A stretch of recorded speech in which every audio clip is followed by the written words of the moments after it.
Good afternoon, Lassiter High School. I'm Elizabeth Nitz, and this is coverage you can count on. Today we will be following the story of an individual who calls himself Invisible Man. In his autobiography of the same title, Invisible Man describes being in a dreamlike or sleep-like state throughout his experiences in Jim Crow South and in Harlem, New York City. His dreams are a recurring motif in the book, and they can be foreboding, distracting, or revealing of Invisible Man and the people around him. Beginning in the prologue on page 9, Invisible Man has his first dreamlike encounter. He is under the spell of a reefer and descends like Dante into the hellish past. He witnesses a young girl being sold into slavery despite her light skin tone. Then he sees a congregation and a preacher shouting about the sun and the pains of being African American. Within this scene, Invisible Man speaks to a woman who struggles with ambivalence and freedom due to her choice to kill her slave master. The woman is troubled because she loved her master because he gave her 2 sons. Invisible Man asks her what freedom is, but she is unable to answer. Next, he hallucinates that he is running down an alley and footsteps are chasing him. He wakes from this dreamscape to the sound of Louis Armstrong singing, "What did I do to be so black and blue?" Invisible Man's next dream experience was an actual dream following his fight at the Battle Royale and receiving a scholarship to a successful black college. That night he dreamed he was with his grandfather. Quote, "I was at a circus with him and he refused to laugh at the clowns no matter what they did. Then later he told me to open my briefcase and read what was inside, and I did, finding an official envelope stamped with the state seal. And inside the envelope I found another and another, endlessly, and I thought I would fall of weariness. 'Them's years,' he said, 'now open that one.' And I did, and in it I found an engraved document containing a short message in letters of gold. 'Read it,' my grandfather said, out loud. 'To whom it may concern,' I intoned, 'keep this boy running.' I awoke with the old man's laughter ringing in my ears." This nightmare represents Invisible Man's anxieties toward going to college, while his grandfather's deathbed advice suggests he should act in a different way. The envelopes represent years he will be, quote, kept running. Finally, his grandfather's laughter represents the power that his words have over Invisible Man. In Chapter 2, on page 57, Invisible Man chauffeurs a white man, Mr. Norton, to Jim Trueblood's house. Mr. Norton is curious about Trueblood, who is infamous for impregnating his own daughter. Trueblood describes the dream he had which resulted in him raping his daughter. It began with him going to see a white man, Mr. Broadnax. He climbed a high hill and walked in through the front door of Mr. Broadnax's home.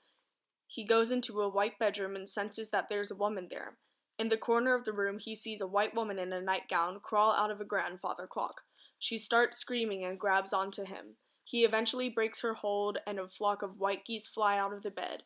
He runs towards the grandfather clock to escape and crawls inside and escapes through a dark tunnel into the daylight.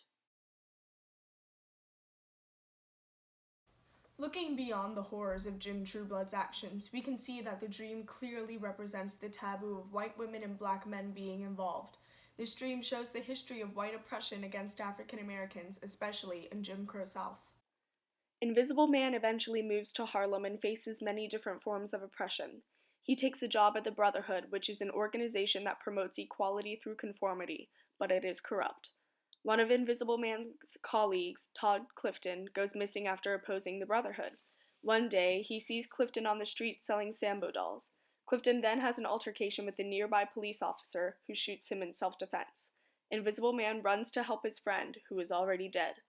Clifton's death begins a series of epiphanies that Invisible Man has about the Brotherhood.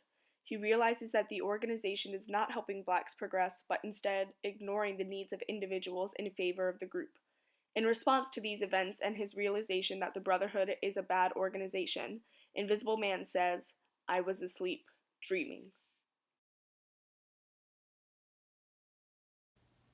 The usage of the dream metaphor indicates that before Invisible Man had his epiphanies about the Brotherhood, he was in a state of blindness or ignorance towards the organization's corruptibility.